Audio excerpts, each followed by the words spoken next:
Step 5. Living with and managing a toxic body. How can you make it work? Now, this may sound like a really simple thing, but once you start applying a lot of this stuff and trying to put it all together and keep living your life at the same time, it can get really overwhelming and difficult to figure it out. There is a fine line between joy and fun and the other side of that, which could be migraines, pain, being stuck in bed all day, isolation. Yeah, I've been through my fair share, so I completely relate with you with all these things, and that's why I have to tell you about this side of it. One of my coaches gave me some advice, and it was just keep living your life. Don't put too much into it. Just try and adapt some of these things in, and yeah, just keep up living your life as per normal, as if you were a healthy person. That never worked for me. I could not even go close to living a normal life. For the majority of the time while I was sick, I was just way too bad. In such bad condition that, you know, even shopping for food could be an overwhelming experience sometimes. Like trying to go to particular shops to get what I needed, too hard, too much, just wasn't going to happen. So for me, I had to go all in most of the time, which meant I was all in with going through the health protocols and all the different things that I could do to try and get myself better faster. Now, other people may be able to find a balance in there, and that's great. You need to figure out what works for you and do that.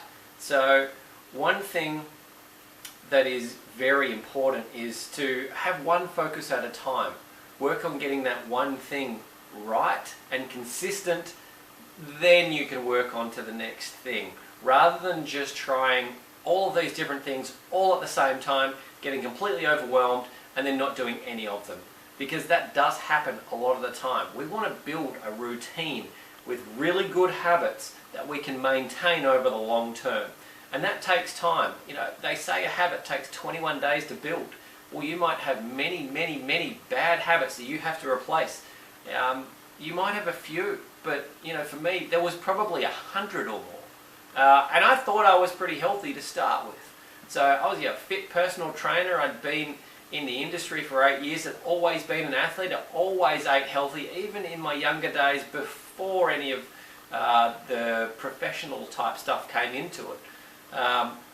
But things change.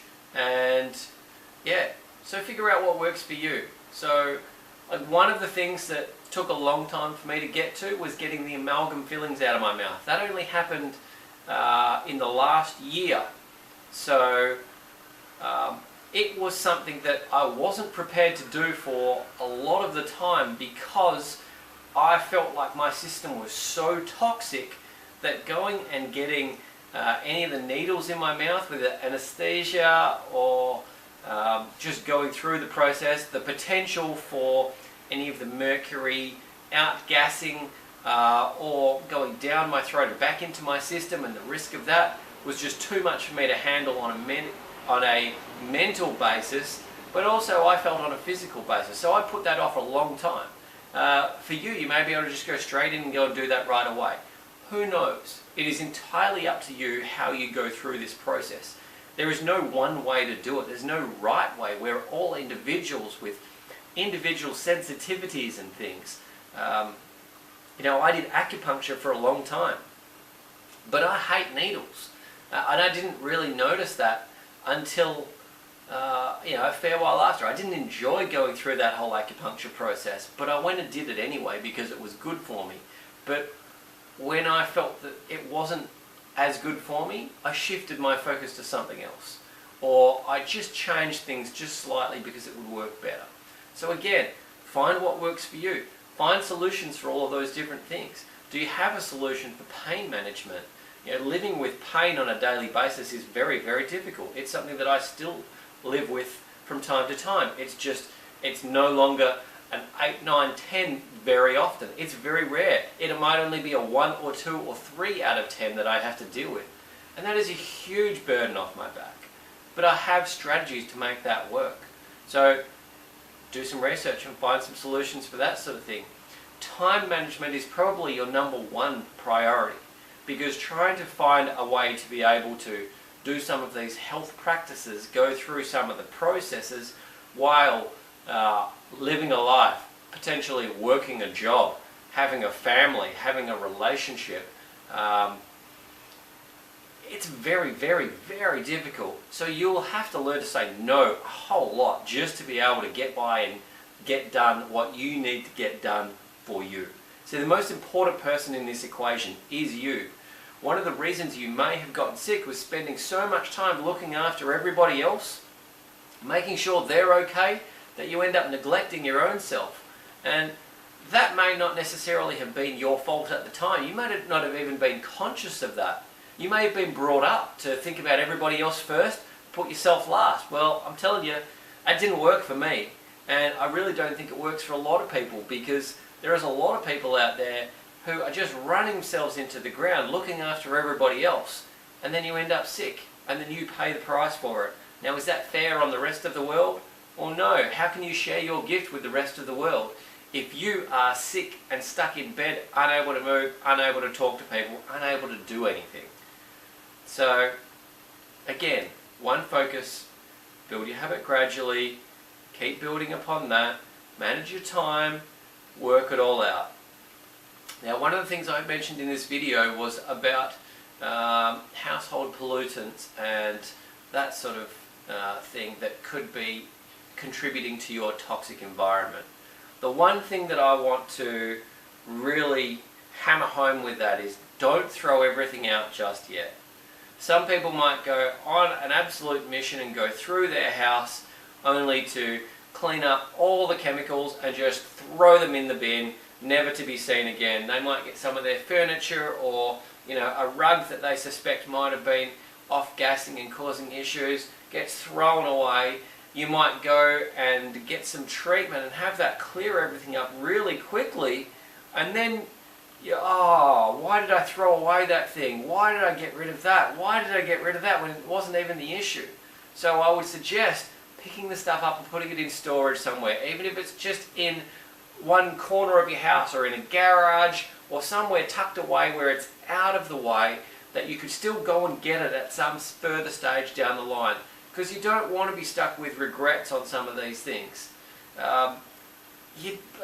There may be things that are really precious to you on a personal level. They could be heirlooms or something like that, and you, in this blind state of panic and focus of like, oh, I've got to get this done, I have to get this done right now, and that one thing there is potentially causing me an issue, just get rid of it. Don't worry about it, just get rid of it. I know it's special to me, but my health is more important, so get rid of it. Like I said, you know, if things turn around for you quickly and that wasn't the problem, you may have some really big issues with, you know, detachment from that particular thing. And that's okay to have something like that. There's nothing wrong with that. So again, put it in storage, put it out of the way, just leave it for a while, and don't let it burden you. If it's out of your general contact 99% of the time, it should be okay. So go with that. So living with a toxic body can be very difficult. Like, one of the biggest issues that I've had with my toxic problem is migraines. Migraines would just knock me out, leave me in bed, and you know, I was sensitive to all sorts of things, including some medicines, including some healthy supplements, all sorts of different things. You know, migraines left me in bed sometimes for a week straight, unable to do anything. It's not easy. So you have to figure out a solution for you. Again, one focus, not everything. Build your routine gradually.